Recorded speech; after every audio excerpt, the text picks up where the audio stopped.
Stay with this story until the end. There is a confession there that bends the world back into its proper shape and proves that ordinary life can carry extraordinary love. Chapter 1. The Map Shop on Wren Street. The woman who tells this story prefers to be unnamed, though she is very much flesh and memory.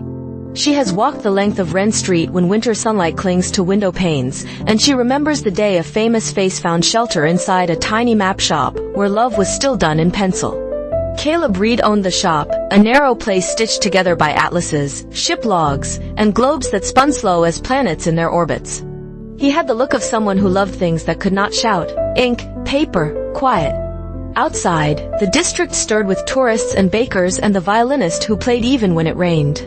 Inside, time moved with the soft hush of turning pages. Marina Vale slipped through his door that afternoon, wearing a coat the color of wet sand and a pair of sunglasses that did little to hide who she was. Her fame arrived ahead of her like weather. She fingered a case of antique compasses with such reverence that Caleb forgot to be nervous. Then, with the stubbornness of real life, a fountain pen bled on her sleeve, a comet of ink across expensive wool. He apologized so thoroughly that she laughed, and he offered the back room and a bowl of cold water as if producing an old-world cure. While she scrubbed, he brought her a cotton shirt left from deliveries, and she emerged with damp cuffs and a smile that could unspool the tightest days. On the bell's faint tinkle she left, promising to return the shirt and offering a thank you so sincere it felt like a small promise of another weather front. Chapter R. Paper Moons and Public Shadows. She did return. The shirt, folded as if it were an apology, came back with a first edition of a travel diary she had found on a film set in Rome. It was a gift, she said, because she owed him more than dry cotton. He told her he could not accept it. She told him some things were not to be argued with. They compromised by allowing the book to live in the shop where anyone could read it, the way good fortune is sometimes better shared. Their second meeting led to a third, then to a street fair a week later where lanterns bloomed like paper moons. Caleb's sister, Tess, a blur of knit scarves and loud laughter, decided Marina was simply a person, someone with cold hands and a fondness for lemon tarts and poorly told jokes. She did not ask for autographs. She didn't need to, because it was more wonderful to watch Marina try a ring toss and fail gloriously. It was not a date, though it roamed close to one. Marina spoke of imaginary worlds that felt strangely heavy when cameras stopped, and Caleb spoke of maps that lied in charming ways, forgetting storms and greedily inventing sea monsters. Their conversation moved like tidewater, forward and back, gentle and relentless. When a photographer's flash burst from the dark, it startled the lanterns. Marina's body went still, the way people freeze when they remember they are being watched. Then she smiled, but this one had a seam of worry stitched through it, and the fair, so bright, so ordinary, tilted toward the difficult. Chapter 3. A Doorbell That Wouldn't Rest. In the week that followed, the doorbell at Wren Street rang like a small alarm. People came to buy maps and to peer. A tabloid printed a photograph, the famous Marina Vale tasting lemon sugar off her fingers beside a man in a faded sweater who could have been anyone and, increasingly, could not be. Caleb discovered how public a quiet life could suddenly become. A stranger asked how it felt to ruin a movie star. Another handed over a thriller to be signed, not by its author, but by the man who had lent a shirt. Marina called. Her voice apologized for being a hurricane in a room with delicate shelves. She wanted to meet without the clang of curiosity. They met in a botanical garden before opening hours, where the glass steamed and leaves glossed the air. She took his hands and said, "I like how time behaves with you." He, who had once measured hours by how long the kettle took, discovered that a minute can be a miracle. But fame does not negotiate, it posts notices. Marina's handler, an efficient woman with sharp pencils, arrived at the shop with a message dressed as advice: be invisible, be a secret, be grateful. It was a warning with teeth. Caleb tried to believe he could fold himself smaller and still be a man who fit his own life, but the doorbell rang and rang. He kissed Marina in the garden and promised patience. She promised to return when the world turned its camera elsewhere. Promises like those are the most beautiful and the least fair. Chapter 4. Detours. There are detours that become their own roads. The narrator, who has seen too many hearts learn the long way, watched Caleb attempt an ordinary future with Elena, a school librarian whose laugh sounded like pages riffled fast. They tried cafes and autumn walks, the domestic grace of comparing grocery lists. Elena was kind, she could have been a harbor. But harbors cannot be homes if one ship has, for the first time, seen deep water. Marina, meanwhile, played out her days in sped-up time. Red carpets, flights timed to the hour, an interview where, to avoid feeding something with claws, she said a line meant to protect them both. She called the man in the photograph a friend who once sold her a book. The clip traveled faster than news. Caleb watched it on his phone in the shop's back room and felt his chest tilt off its hinges. The pain wasn't in being dismissed, it was in how right she had been to say it and how wrong it felt to hear. A month later, a film poster the size of a house stretched across the side of a theater.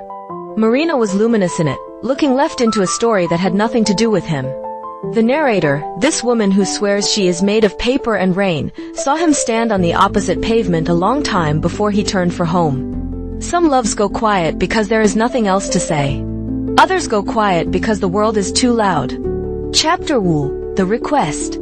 It was early spring when Marina returned, not to a premiere, but to Wren Street at an hour when the street sweepers still owned the pavement. The shop was closed, the bell did not quiver. She pressed her palms against the glass as if warmth were transferable through it. Caleb, already awake because sorrow had not let him sleep properly in weeks, saw the outline of her hand and knew it the way a sailor knows a coastline by scent. He opened the door. They did not kiss, they didn't know how to begin. Marina took a breath that seemed larger than her ribs could hold. "I am tired of living at the edge of my own life," she said. "I am tired of being edited. I have hurt you trying to protect something that keeps changing shape. May I ask for something that is both too much and so small it fits inside a moment?" He leaned against the counter where navigation charts made their quiet maps. "Ask," he said, without agreeing to give it. She asked to be allowed to stand in the middle of his morning. To pick a city on a map that neither of them had seen and imagine breakfast there. To be told he was angry if he was angry and hopeful if he was hopeful. To be forgiven, but not quickly. To earn the kind of ordinary that people mistake for dullness, though it is the bravest thing two people can choose.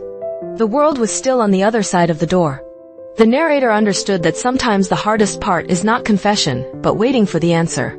Caleb's answer was to unlock the cash drawer, because Thursday totals had to be counted, and he handed Marina a pencil with the tip freshly sharpened. "Help me add," he said. "We'll start here." Chapter 2: A Public Promise, a Private Life. If this were a different story, perhaps that would have been enough. Two people doing arithmetic on a Thursday, remaking the world in small divisions. But fame is a town crier with a permanent platform. Marina had a press day, scheduled before she had remembered how to stand inside a morning. She sent a message to Caleb through Tess, whose scarves tended toward victory flags. "Come if you can bear it. You don't have to. I only need to say something true with the door open." The press room was a nervous hive. Questions rose like heat. Marina sat at the long table with her handler flanking her and a row of lenses that blinked like mechanical animals. She took the first question, then asked for a minute to speak. In that minute, she built a small clearing. She said that what mattered to her now was not the story projected on buildings, but the one that could survive under an ordinary roof. She did not say his name. She did not need to. She looked to the back of the room where Caleb stood as if undecided between stay and go. The look was not a plea. It was a claim that did not own, a simple faith that they could walk out without pretending the world would not follow. They did. Outside, the sun made a plain day glitter. They did not run, though they might have wanted to. The narrator, who has lived long enough to know the price of certain choices, watched something settle between them, the kind of quiet that makes room for a future to speak up. In the months after, Wren Street changed in the ways neighborhoods do. A grocer retired, the violinist learned a stormy concerto, Tess opened a lunch place that sold soups named after clouds. The map shop added a scratched brass sign, "Ask us where to go." Marina bought a small flat directly above it, not to hide, but to have stairs to climb when evening asked for tea. They went to weddings they were invited to and to markets where nobody cared. They fought about all the true things, how long to keep the shop open on Sundays, whether to buy a car with a stubborn engine, when to rest. They learned each other's weather. On a dim evening, Marina held an old atlas on her lap and asked if cities ever get jealous of each other. Caleb said perhaps they do, and maybe that is why lights are left on late. When her work took her away, she went. When it brought her back, she did not apologize for leaving. He did not apologize for staying. This was their treaty, not written, but revised kindly when it frayed. The narrator, whose hands smell like paper even now, measures love in repairs rather than in breaks. By that measure, they were rich. One morning in early summer, tourists paused at the shop window to watch two figures laugh over the great lie of a medieval map that put dragons close enough to tea shops. The bell chimed. The world went on. And inside, where the serious work of being simple continued, Marina chose a city she had never seen. Caleb marked a route in pencil, light enough to erase, firm enough to follow. If this story moved you, please subscribe to the channel, activate notifications so you never miss a new tale, give the video a like, leave a comment sharing your favorite moment, and share it with someone who believes in quiet, extraordinary love.